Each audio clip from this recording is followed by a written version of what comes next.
Ceci est un cauchemar éveillé. N'essayez pas d'en sortir. Je maîtrise l'angoisse et l'épouvante. Je peux vous noyer sous le glauque et le gore. Vous allez voyager au sein même des atrocités.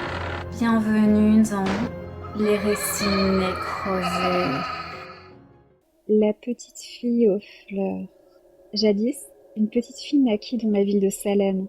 Elle aurait pu être bénie des déesses à sa naissance. Sa vie en aurait été transformée. Mais l'enfant n'eut pas cette chance. La petite avait pourtant un magnifique visage mutin, couvert de multiples taches de son, ainsi qu'une chevelure volumineuse et soyeuse. Pourtant, la gamine ne put jouir de sa beauté car elle eut la malchance de naître à la mauvaise époque. Durant ces siècles de superstition, propres au Moyen-Âge, les roses subissaient moult persécutions. La petite avait beau être une enfant charmante et innocente, elle n'échappa pas à la chasse aux sorcières. Chaque sentier qu'elle arpentait était considéré comme maudit. La petite semait, selon les villageois, l'infamie partout où elle allait. Ses propres parents la blâmèrent de leurs infortunes et la congédièrent à l'âge de 8 ans. L'enfant se battit pour survivre. Elle se cacha des regards pernicieux le jour et erra de grange en grange la nuit. Un hiver particulièrement glacial faillit l'emporter. Une nuit, alors qu'elle luttait contre le vent froid pour avancer, la rouquine aperçut au loin un orbe clair, une boule lumineuse, attractive, qui soufflait de douces promesses. La petite suivit la sphère dansante sur plusieurs mètres. Le cheminement de clarté la mena vers l'endroit le plus pur qu'elle n'eût jamais vu.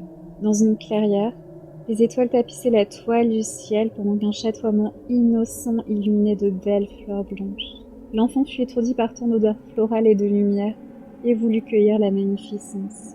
Elle souhaitait tant diffuser une impression de pureté qu'elle élabora toute la nuit les plus belles compositions florales. C'est ainsi qu'apparurent les premiers bouquets de fleurs.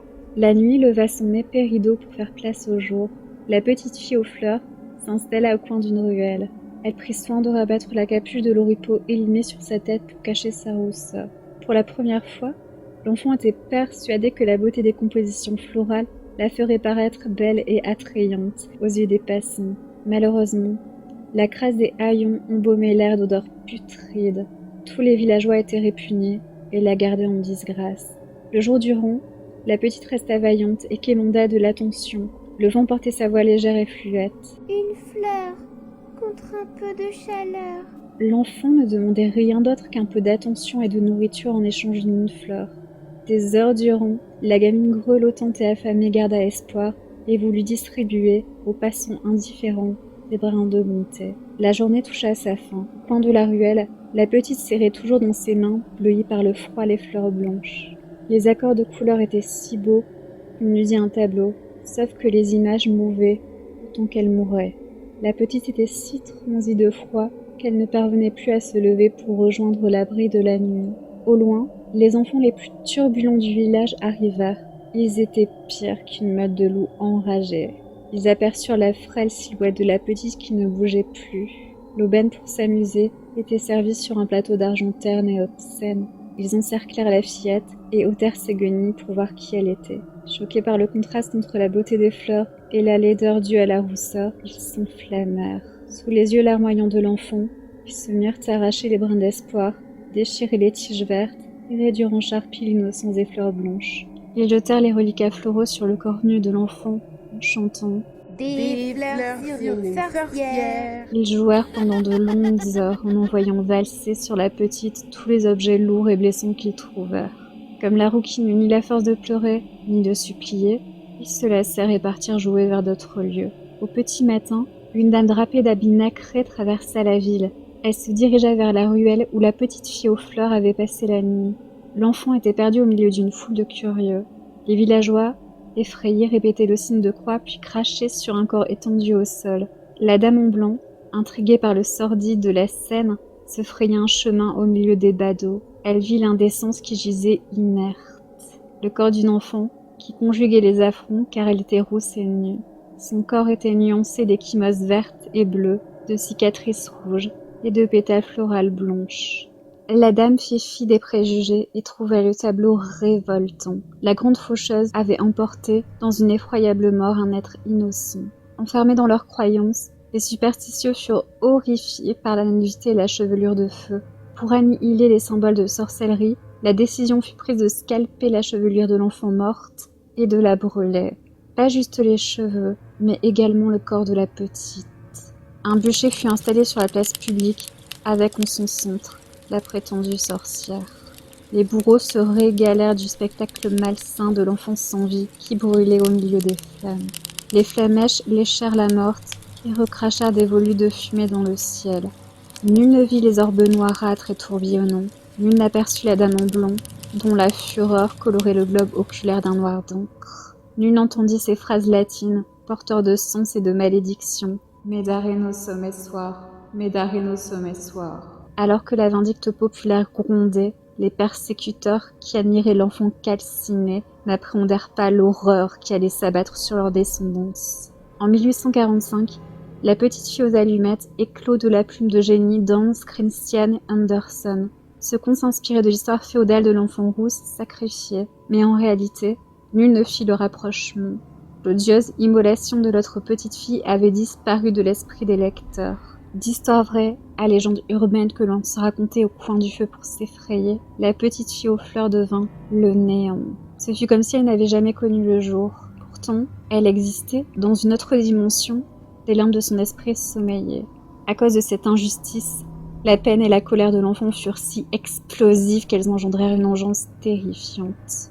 Dans l'antre infernal, la chimère monstrueuse hurla sa furie et jura de se venger. Une voix ensorcelante promit de l'aider dans ses terribles desseins. Magissum et immortalis blind os. Magissum et immortalis blind os. Les années passèrent et la distribution, puis la commercialisation des fleurs pour courir de bonheur prirent de l'ampleur. Pour couvrir les proches d'amour, faire passer des messages, tous s'offraient des bouquets de fleurs. Une enfant accompagnée de sa grand-mère saisit cette chance. La petite, qui se nommait Andrea, avait une vie auréolée de succès. À croire que dès sa naissance, des fées bienveillantes s'étaient penchées sur son berceau. Andrea était d'une beauté éblouissante. En plus de cette perfection innée, la fille chérie de tous avait un bon passe-droit. Elle était fortunée.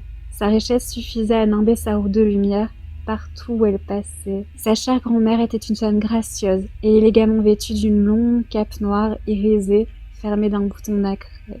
Elle avait avec l'enfant un lien indéfectible. Les deux étaient inséparables. En 1870, la grand-mère et Andrea s'installèrent rue Royale à Paris pour vendre de belles compositions de fleurs.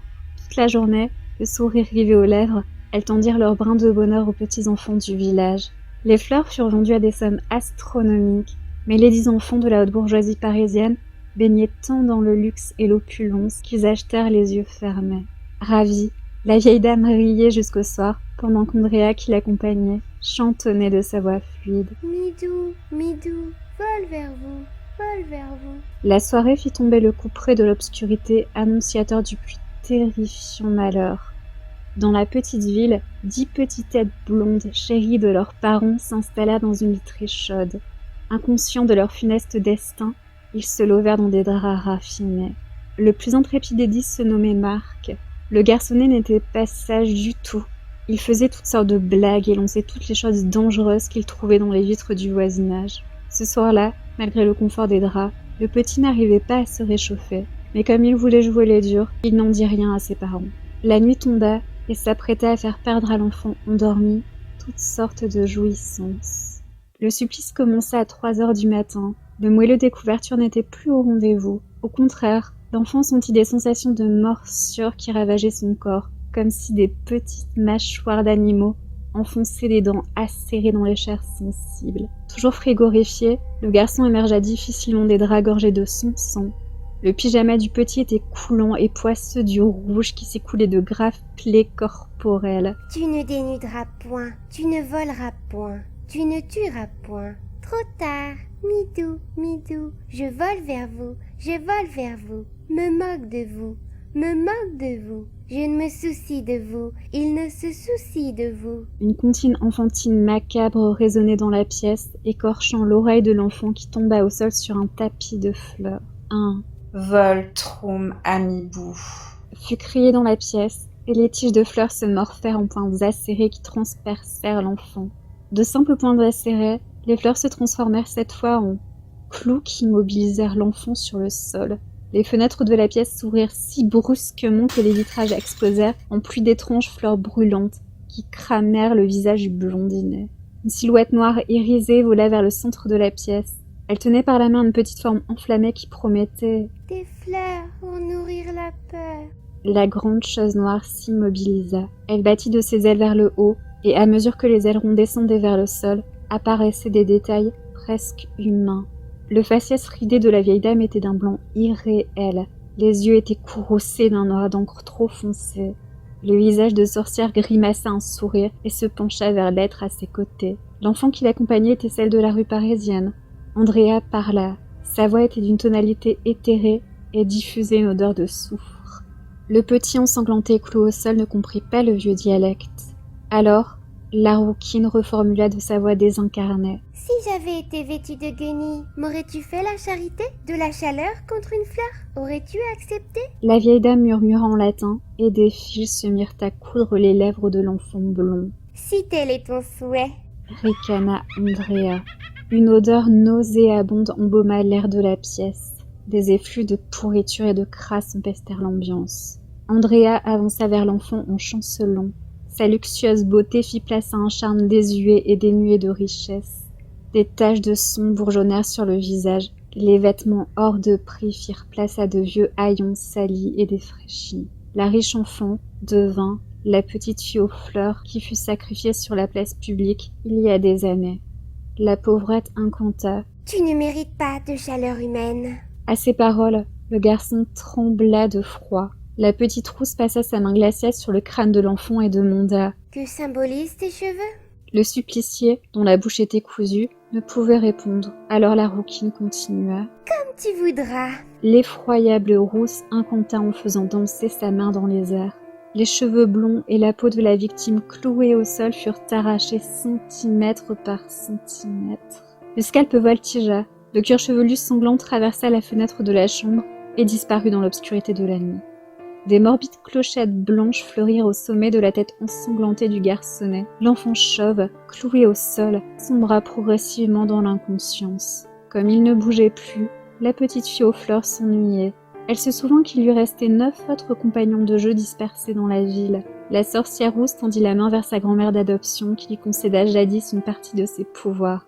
La vieille dame psalmodia. « Feu, naissance astrale de la plus grande des sorcières, j'invoque ta présence, entends mon appel. » Un brasier enflamma les pieds du garçonnet et rongea rapidement le reste du corps.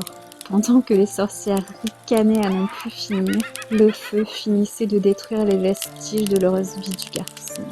Le lendemain, 10 familles furent endeuillées. Elles pleurèrent la mort de leurs enfants qu'elles avaient retrouvés partiellement calcinés. Les autorités ne purent expliquer les morts causées par le feu. Les termes de combustion spontanée furent placés. Fait étrange, sur le sol, près des corps des enfants, des lambeaux de chair brûlée formaient ces mots. Ils ne méritaient pas de chaleur humaine. Au village, nul ne revit Andrea et son inséparable grand-mère. Aux yeux de tous, l'enfant disparu devint la petite fille aux fleurs. Tous regrettèrent sa disparition et louèrent son impérissable bonté. L'esprit de l'enfant médiéval immolé fut enfin apaisé.